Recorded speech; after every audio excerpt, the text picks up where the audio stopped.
আজকে আমরা ষষ্ঠ শ্রেণীর দ্বিতীয় পর্যায়ক্রমিক মূল্যায়ন 2026 সালের বাংলা বিষয়ের সিলেবাস নাম্বার বিভাজন এবং সম্পূর্ণ উত্তর সহ নমুনা প্রশ্নপত্র সেট 1 সম্পর্কে আলোচনা করব। তো চলো এই ভিডিওতে আমরা দেখে নিই ক্লাস 6 এর সেকেন্ড ইউনিট টেস্ট 2026 বেঙ্গলি সাবজেক্টের সিলেবাস, মার্কস ডিভিশন এবং এই কোশ্চেন পেপার ও তার উত্তরগুলো। তো প্রথমে আমাদের সিলেবাসের মধ্যে কোন কোন গল্প কবিতা রয়েছে দেখো। প্রথম হচ্ছে মরশুমের দিনে, এরপর হাট, দেয়াল চিত্র, পিঁপড়ে, ফাঁকি, চিত্রগ্রীব, আশীর্বাদ, এক ভুতুরে কাণ্ড, বাঘ, এই সমস্ত গল্প কবিতাগুলো রয়েছে। এর সঙ্গে হজ বড়ল যে তোমাদের সহায়ক পাঠ, সেখানে 15 থেকে 27 নম্বর পৃষ্ঠা পর্যন্ত পড়তে হবে। ব্যাকরণ বইয়ে শব্দরূপ, বিভক্তি, অনুসর্গ ও উপসর্গ, সমচ্চারিত ভিন্নার্থক শব্দ, পদান্তর, এইগুলো পড়তে হবে। এর সঙ্গে অনুচ্ছেদ রচনা এবং পত্র রচনা, এগুলো কিন্তু থাকবে। তো এই সব তোমাদের পড়তে হবে সেকেন্ড সামেটিভ ইভ্যালুয়েশনের জন্য। তো চলো আমরা তোমাদের পরীক্ষায় কীরকম প্রশ্ন দেওয়া হবে সেগুলো দেখে নিই। টোটাল হচ্ছে 50 নম্বরের প্রশ্ন থাকবে এবং সময় থাকবে 1 ঘন্টা 30 মিনিট। প্রথমে দেখো 12টি এমসিকিউ প্রশ্ন থাকছে। এই প্রশ্নগুলো গদ্য থেকে 2টি, কবিতা থেকে 2টি এবং ব্যাকরণ থেকে 8টা থাকবে। এগুলোর মান হচ্ছে 1 নম্বর করে এবং সঠিক উত্তর বেছে নিয়ে লিখতে হবে। তারপর 12টি থাকবে 1 নম্বর মানের অতি সংক্ষিপ্ত প্রশ্ন। এগুলো গদ্য থেকে হচ্ছে 4টি, কবিতা থেকে 4টি, সহায়ক পাঠ সেখান থেকে 4টি। এরপর 3 নম্বর মানের দেখো প্রশ্ন রয়েছে তোমাদের হচ্ছে 6টা প্রশ্নের উত্তর লিখতে হবে। 3 নম্বর মানে 3 6 18 নম্বর। এই যে 6টা প্রশ্ন সেটা গদ্য থেকে দুটির উত্তর লিখতে হবে, কবিতা থেকে 2টি প্রশ্নের উত্তর লিখতে হবে, আর হচ্ছে সহায়ক পাঠ সেখান থেকে 2টি প্রশ্নের উত্তর লিখতে হবে। নেক্সট প্রবন্ধ রচনা আর পত্র রচনা, এর জন্য থাকবে 8 নম্বর। ওকে, একটা প্রবন্ধ রচনা একটা পত্র রচনা এভাবে থাকতে পারে, অথবা একটা প্রবন্ধ রচনা 8 নম্বর মানে সেটাও দিতে পারে আর কি, ঠিক আছে। তো টোটাল এখান থেকে 8 নম্বর থাকবে। তো এইরকম প্যাটার্নে তোমাদের হচ্ছে প্রশ্ন থাকবে টোটাল 50 নম্বর সেকেন্ড সামেটিভ ইভ্যালুয়েশনে এবং সময় থাকবে 1 ঘন্টা 30 মিনিট। তো চলো একটি কোশ্চেন পেপার এবং তার সম্পূর্ণ উত্তর আমরা দেখে নেব এই ভিডিও থেকে। 1 নম্বর দাগে বলা হচ্ছে সঠিক উত্তরটি বেছে নিয়ে লেখো 1 × 12 = 12। 1-এর কয়ের দাগে মানভূমে দেয়াল চিত্রের প্রতীক বলা হয় পদ্মকে, গিরিফলককে, এরপর হচ্ছে মুরগা ঝাড়কে না সূর্যকে। উত্তর হবে পদ্মকে বলা হয় মানভূমের দেয়াল চিত্রের প্রতীক। আগে বছর শুরু হতো পৌষে, মাঘে, অগ্রহায়ণে না কার্তিকে। সঠিক উত্তর হবে অগ্রহায়ণে।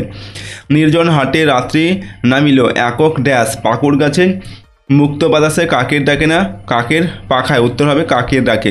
নেক্সট নিকট পত্রের বিশেষ্য হলো নিকট, কাছে, দূরে না নৈকট্য। তো নিকট এটার বিশেষ্য পদ হবে নৈকট্য। দেখা হচ্ছে শব্দের সঙ্গে যে বিভক্তি যুক্ত হয় সেগুলিকে বলে ধাতু বিভক্তি, শব্দ বিভক্তি, ক্রিয়া বিভক্তি না পদ। তো শব্দের সঙ্গে যে বিভক্তি যুক্ত হয় সেগুলিকে বলা হয় শব্দ বিভক্তি। উদার শব্দটির বিশেষণ হলো উদার, ঔদার্য, উদারিক না বোকা। তো উদারের বিশেষণ হচ্ছে ঔদারিক। ওকে, এরপর হচ্ছে হাট কবিতার রচয়িতা রবীন্দ্রনাথ, যতীন্দ্রনাথ, অমরনাথ না দেবীনাথ। তো হাট কবিতার রচয়িতা হচ্ছেন যতীন্দ্রনাথ। ওকে, জল দেওয়া হলো রেখাঙ্কিত পদটি সমাপিকা, অসমাপিকা, সকর্মক না অকর্মক। তো জল দেওয়া হলো এটা হচ্ছে সকর্মক ক্রিয়া, ঠিক আছে, সকর্মক এটা। নেক্সট হচ্ছে ঝয়ের দাগে প্রশ্ন, ব্রতের মধ্যে দিয়ে মনে পড়ে যায় দূরের মানুষের কথা, আপনজনের কথা, বন্ধু বান্ধবের কথা, গ্রামের মানুষের কথা। উত্তর লিখবে এখানে আপনজনের কথা। অনুসর্গের অন্য একটি নাম উপসর্গ, প্রত্যয়, পরসর্গ না ধাতু। তো অনুসর্গের অন্য একটি নাম হচ্ছে পরসর্গ। এরপর হচ্ছে টয়ের দাগে ঘড়ির দিকে তাকিয়ে বসে আছি কখন ছুটির ঘন্টা পড়বে। বাক্যে ব্যবহৃত অনুসর্গটি হলো ঘড়ি দিকে বসে না তাকিয়ে। তো এখানে অনুসর্গ কোনটা? অনুসর্গ হচ্ছে দিকে, এটা হচ্ছে অনুসর্গ। উপসর্গ ব্যবহৃত হয় শব্দের আগে, শব্দের পরে, অনুসর্গের সঙ্গে না শব্দের মাঝে। তো অনুসর্গ ব্যবহৃত হয় শব্দের আগে। নেক্সট 2 নম্বর দাগে নিচের প্রশ্নগুলির একটি বাক্যে উত্তর দাও, যে কোনো 12টি। 1 × 12 = 12। কয়ের দাগে হচ্ছে কোন কোন উৎসবকে উপলক্ষ করে দেয়াল চিত্রগুলি আঁকা হয়। তো আশ্বিনের দুর্গাপুজো, কার্তিকের অমাবস্যা বা দীপাবলি, এই 2 উৎসবকে উপলক্ষ করে দেয়াল চিত্রগুলি আঁকা হয়। পিঁপড়ের চলাচলের ভঙ্গিটি কেমন? পিঁপড়ের চলাচলের ভঙ্গিটি ব্যস্ত মধুর চলা। ফাঁকির রচনায় কোন নদীর নাম আছে? ফাঁকির রচনায় কাঠজড়ি এই নদীর নাম আছে। মানভূম দেয়াল চিত্রের প্রতীক বলা হয় কোন ফুলকে? তো মানভূম দেয়াল চিত্রের প্রতীক বলা হয় পদ্ম ফুলকে।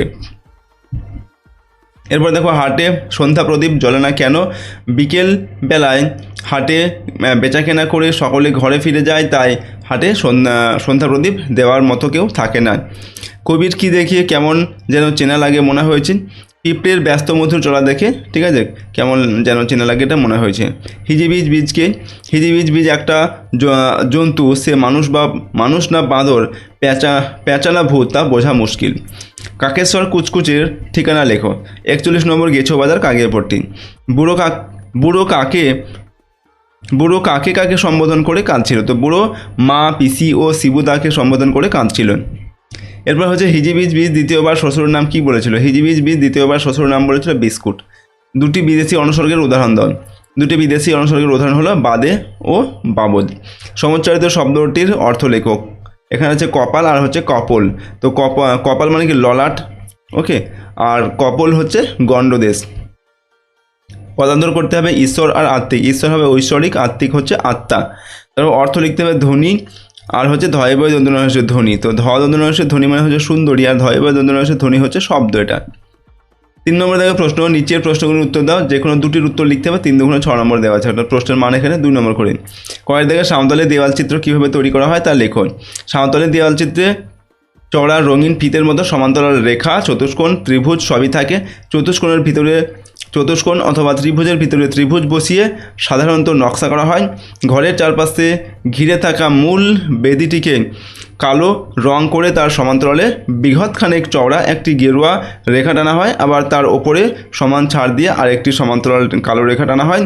এর ওপরে সাদা আকাশি, গেরুয়া বা হলদে রঙের রেখা দিয়ে চতুষ্কোণ বা ত্রিভুজ পাশাপাশি বসিয়ে দেয়াল ভরিয়ে তোলা হয়। সাধারণত এভাবে মাটি থেকে 6 ফুট উচ্চতা পর্যন্ত চিত্রণটি বিস্তৃত হয়। পরের দেখা হচ্ছে অনর্থক কেবল টর্চটাকে আর নিজেকে টর্চার করা, ঘটনাটি বর্ণনা করুন। তো একবার রাঁচির রাস্তায় সাইকেলের টায়ার ফেসে যাওয়ায় বা টায়ার বাস্ট হয়ে গিয়েছিল আর কি, ঠিক আছে। তো লেখক খুব বিপদে পড়েন। তখন তিনি ফেরার জন্য গাড়ির অপেক্ষায় রইলেন, কিন্তু কোনো গাড়ির দেখা পেলেন না। এমন সময় একটা লরি এলেও সে লেখকের টর্চ সংকেতকে উপেক্ষা করে পাশ কাটিয়ে চলে যায়। এই ঘটনা প্রসঙ্গে লেখক উদ্ধৃতিটির অবতারণা করেছেন। এরপর হচ্ছে আমার কাছে এক অলৌকিক ব্যাপার। লেখকের কাছে কোন বিষয়টি অলৌকিক ব্যাপার? পায়রারা কেন আধির মধ্যে উড়েও অন্ধ হয় না?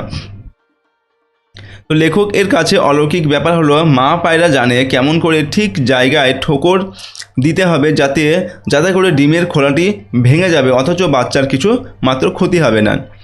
পায়রার চোখের সামনে একটি ছোট পাতলা ফিনফিনে পর্দা থাকে। এই পর্দায় তাদের চোখকে ঝড়ের সময় রক্ষা করে।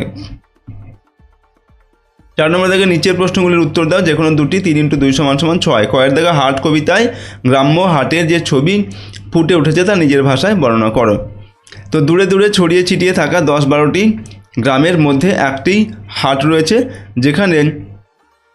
সেখানে সন্ধ্যায় কেউ প্রদীপও জ্বালে না, সকালে কেউ ঝাঁট দিয়ে পরিষ্কার করে না। সারাদিনের কেনাবেচা শেষ করে বিকেলে সব ব্যাপারীরা ঘরে ফিরে যায়। ক্লান্ত কাকের ডানা, নদীর হাওয়া, বাঁশবাগানের ফাঁক দিয়ে বয়ে যাওয়া বাতাসের শব্দ অন্ধকার রাতের নীরবতাকে আরও প্রকট করে তোলে। অথচ এই হাটই দিনের বেলা সরগরম হয়ে থাকে। কত যে ক্রেতা ও বিক্রেতা নিত্য হাটে যাতায়াত করে তার হিসেব নেই। খয়ের দেখা হচ্ছে ছোট্ট বাঘ তার খিদে মেটানোর জন্য কী করতে গিয়েছিল। তো বাঘছানাটি যে বনে থাকতো সেখানে শিকারের উপযুক্ত হরিণ, ভেড়া কিছুই ছিল না। বনটি ছিল পাখিতে ভরা, তাই সে বাধ্য হয়ে পাখি শিকার করতে যেত, কিন্তু ক্ষুদে বাঘছানার পক্ষে সেটাও পেরে ওঠা অসম্ভব হতো। মুহূর্তে পাখিরা তার নাগালের বাইরে উড়ে যেত। আবার কাকড়া শক্তিশালী এবং ধারালো দাঁড়া থাকে, সেটা সে না জেনেই বাঘশাবকটি গিয়েছিল তা শিকার করতে, কিন্তু কাকড়ার কামড় খেয়ে বাঘছানাটি কান্না জুড়ে দেয়। এরপর সে কাদায় মেনি মৎস্য ধরতে যায়। তখন তার মা লজ্জা পেয়ে তাকে মনে করিয়ে দেয় যে সে কোনো ভোঁদর নয়, সে একটা বাঘ্র, ওকে, অর্থাৎ বাঘ। গয়ের দেখা পিঁপড়ে কবিতায় কবির কিরূপ মনোভাব প্রকাশ পেয়েছে তা বুঝিয়ে দাও। যে জীব যত ছোটই হোক না কেন এই পৃথিবীতে সকলের সমান অধিকার আছে। সকলে মিলে পারস্পরিক ভালোবাসার বন্ধনে আনন্দের মাধ্যমে বেঁচে থাকাই কাম্য। তাই কবিতার মূল সুরই হলো সকলকে আপন করে নিয়ে সুখে ও শান্তিতে দিন অতিবাহিত করা। 5 নম্বর দেখা হচ্ছে নিচের প্রশ্নগুলির উত্তর দাও, যে কোনো দুটি। এখানেও প্রশ্নের মান 3 করে, 3 দুগুণে 6 নম্বর। পরের দেখা হজ বড়ল এ বর্ণিত বুড়ো বয়স বাড়ান বা কমান কিভাবে? তো হজ বড়ল এ বর্ণিত বুড়ো 40 বছর হলেই বয়স ঘুরিয়ে দেন, 41-42 না গিয়ে তখন 39, 38, 37 করে কমতে থাকে। আবার 10 বছর পর্যন্ত নামলে সেখান থেকে পুনরায় বয়স বাড়তে থাকে। পরের দেখা প্রশ্ন হচ্ছে হজ বড়ল এ বর্ণিত উধো বুড়োর শরীরের বর্ণনা দাও। তো হজ বড়ল এ বর্ণিত উধো বুড়ো লম্বায় 1.5 ফুট, তার পা পর্যন্ত লম্বা সবুজ দাড়ি, মাথা জুড়ে টাক এবং টাকের ওপর খড়ি দিয়ে কী সব যেন লেখা, তার হাতে সবসময় একটি হুঁকো থাকে। গয়ের দেখা হচ্ছে লেগে যা নারদ এ কথা কে বলেছে, এরপর যে ঘটনা ঘটেছে তা লেখো। তো এ কথা বলেছে কাক। এরপর মুহূর্তের মধ্যে উধো চিৎপাত হয়ে শুয়ে হাঁপাতে থাকে আর বুধো ছটপট করে টাকে হাত বোলায়। বুধো কান্না শুরু করে, ওরে ভাই উধো রে, তুই এখন কোথায় গেলি রে? উধো কাঁদতে থাকে, ওরে হায় হায় আমাদের বুধোর কি হলো রে? তারপর দুজনে উঠে খানিক গলা জড়িয়ে কেঁদে কোলাকুলি করে দিব্যি খোশ মেজাজে গাছের ফোঁকরের মধ্যে ঢুকে পড়ল। তাই দেখে কাকটাও তার দোকানপাট বন্ধ করে কোথায় যেন চলে গেল। 6 নম্বর থেকে কম বেশি 100টি শব্দে যে কোনো একটি অনুচ্ছেদ রচনা করতে হবে। প্রশ্নের মান এখানে 4 নম্বর দেওয়া আছে। প্রথমে রয়েছে স্বামী বিবেকানন্দ, তারপর ঋতুরাজ বসন্ত, ঈশ্বরচন্দ্র বিদ্যাসাগর। তো স্বামী বিবেকানন্দ সম্পর্কে আমরা এখানে একটি রচনা লিখছি, দেখো। 1863 খ্রিস্টাব্দে 12 জানুয়ারি স্বামী বিবেকানন্দ উত্তর কলকাতার সিমলা স্ট্রিটে বিখ্যাত দত্ত পরিবারে জন্মগ্রহণ করেন। তার পিতার নাম বিশ্বনাথ দত্ত এবং মাতা ছিলেন ভুবনেশ্বরী দেবী। মায়ের দেওয়ার নাম ছিল বীরেশ্বর, আর সবাই তাকে ডাকত বিলে নামে। বাল্যকালে বিলি ছিল দুরন্ত ও সাহসী, সব বিষয়ে তার ছিল অদম্য কৌতূহল। আসল নাম নরেন্দ্রনাথ দত্ত। পরবর্তীকালে রামকৃষ্ণদেবের শিষ্যত্ব গ্রহণ করার পর তার সন্ন্যাস জীবনের নাম হয় স্বামী বিবেকানন্দ। তিনি উত্তর কলকাতার মেট্রোপলিটন স্কুল থেকে প্রবেশিকা এবং কলকাতা বিশ্ববিদ্যালয় থেকে বিএ পাশ করেন। 1893 খ্রিস্টাব্দে স্বামী বিবেকানন্দ ভারতের প্রতিনিধি হিসাবে আমেরিকার শিকাগো শহরে বিশ্ব মহাধর্ম সম্মেলনে যোগ দিয়েছিলেন। সেই ধর্মসভায় তিনি জগৎবাসীর কাছে হিন্দু ধর্মের কথা বিস্তারিত আলোচনা করেন। রামকৃষ্ণ দেবের তিরোধানের পর বিবেকানন্দ 1897 খ্রিস্টাব্দে রামকৃষ্ণ মিশন ও 1899 খ্রিস্টাব্দে গঙ্গার তীরে বেলুড় মঠ প্রতিষ্ঠা করেন। বর্তমান ভারত ভাববার কথা, প্রাচ্য ও পাশ্চাত্য প্রভৃতি তার বিখ্যাত গ্রন্থ, তার বাণী ভারত তথা বিশ্বের অজস্র মানুষকে অনুপ্রাণিত করে চলেছে এখনও। 1902 সালের 4 জুলাই তিনি পরলোক গমন করেন। এরপর দেখো ঋতুরাজ বসন্ত সম্পর্কে আমরা এখানে একটি রচনা লিখছি। বসন্তকালের সৌন্দর্য এবং শোভা আমাদের মনকে হরণ করে। ঋতুদের রাজা বসন্ত, তাই এই কালকে বলা হয় ঋতুরাজ। বাংলার ঋতুচক্রের সবচেয়ে শেষ ঋতু হলো বসন্ত। ফাল্গুন চৈত্র এই 2 মাস নিয়ে বসন্তকাল।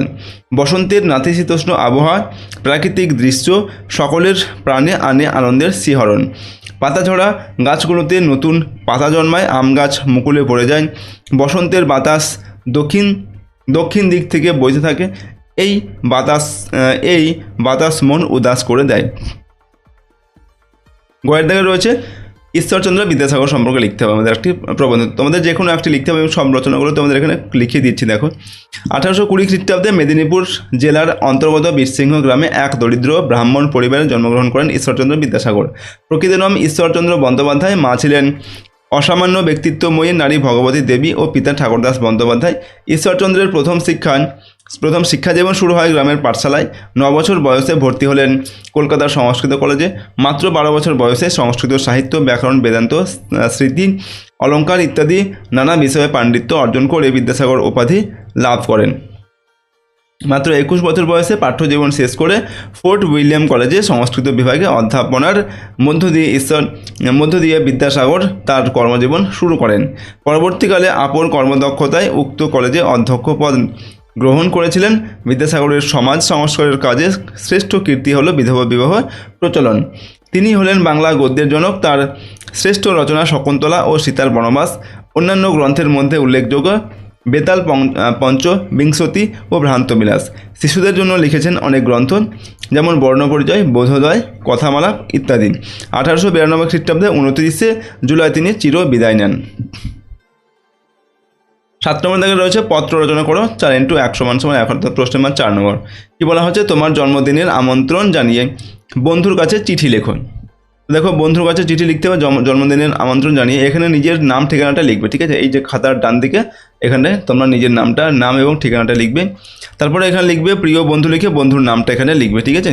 দেখো পত্রের শুরুতেই তোমার জন্য রইল আমার বুক ভরা ভালোবাসা এবং তোমার পরিবারের প্রতি রইল আমার সশ্রদ্ধ প্রণাম। আগামী 10ই মে, এখানে নিজের যে জন্মদিন সেটা লিখবে, ঠিক আছে। জন্মদিনের তারিখটা লিখবে। আমার জন্মদিন ওই দিন সন্ধ্যায় আমাদের বাড়িতে ছোট্ট একটা অনুষ্ঠানের আয়োজন করেছি বা করা হয়েছে।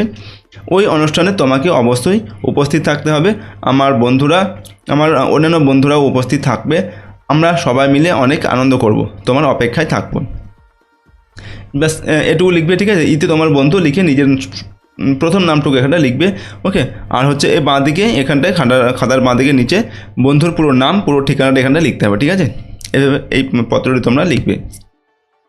নেক্সট দেখো এখানে আরও একটি পত্র দেওয়া আছে, অথবা দিয়ে অসুস্থতার কারণে তুমি স্কুলে বিদ্যালয়ে অনুপস্থিত ছিলে, স্কুলে যেতে পারোনি, অসুস্থ হয়েছে, তার জন্য ছুটি মঞ্জুরের আবেদন জানিয়ে প্রধান শিক্ষকের কাছে একটি পত্র রচনা করো, ওকে। তো কীভাবে লিখবে এখানে এই পত্রটি মাননীয় প্রধান শিক্ষক মহাশয় বা শিক্ষিকা হলে শিক্ষিকা মহাশয়া লিখবে। এরপর এখানে নিজের যে বিদ্যালয়ের নাম, সে নিজের বিদ্যালয়ের নামটা এখানে লিখবে। এখানে আমরা লিখেছি বিদ্যাসাগর উচ্চ বিদ্যালয়, এরকম একটা নাম দিয়েছি। তোমার নিজের যে স্কুলের নাম সেটা লিখবে। তারপর নিজের স্কুলের পুরো ঠিকানাটা এই নিচে লিখে দেবে, ঠিক আছে। তারপর দেখো তারিখ লিখবে। তারিখটা লেখার পর এখানে বিষয় হচ্ছে কি, যেদিনকে লিখবে সেদিনকে তারিখটা এখানে দিতে হবে। বিষয় হচ্ছে অনুপস্থিতির জন্য ছুটির আবেদন, ওকে। এটা হচ্ছে বিষয়। তারপরে মহাশয় বা মহাশয়া, শিক্ষক হলে মহাশয় লিখবে, শিক্ষিকা হলে লিখবে মহাশয়া। বিনীত নিবেদন, এই যে আমি আপনার বিদ্যালয়ের 7ম শ্রেণীর একজন ছাত্র, আমি গত এই তারিখ থেকে এই তারিখ পর্যন্ত অসুস্থ থাকার কারণে বিদ্যালয়ে উপস্থিত থাকতে পারিনি। এখানে এই যে ডেটটা দেওয়া আছে, ডেটটা তোমরা কিন্তু চেঞ্জ করে দেবে, ঠিক আছে। কারেন্ট ডেট দেবে এবং এখানে 2-3 দিনের গ্যাপটা রাখবে, যেই কদিন তুমি স্কুলে যেতে পারেন, 3 দিন বা 4 দিন বা 5 দিন, যে কদিন হবে এরকম ডেটটা দেবে। অতএব মহাশয়ের নিকট আমার বিনীত আবেদন, উপরোক্ত বিষয়টি বিবেচনা করে উক্ত 5 দিনের ছুটি মঞ্জুর করলে আমি আপনার প্রতি অত্যন্ত কৃতজ্ঞ থাকবো। জাস্ট এইভাবে লিখবে, ঠিক আছে। এই 3 লাইনের মধ্যেই তোমাদের এখানে হয়ে যাবে।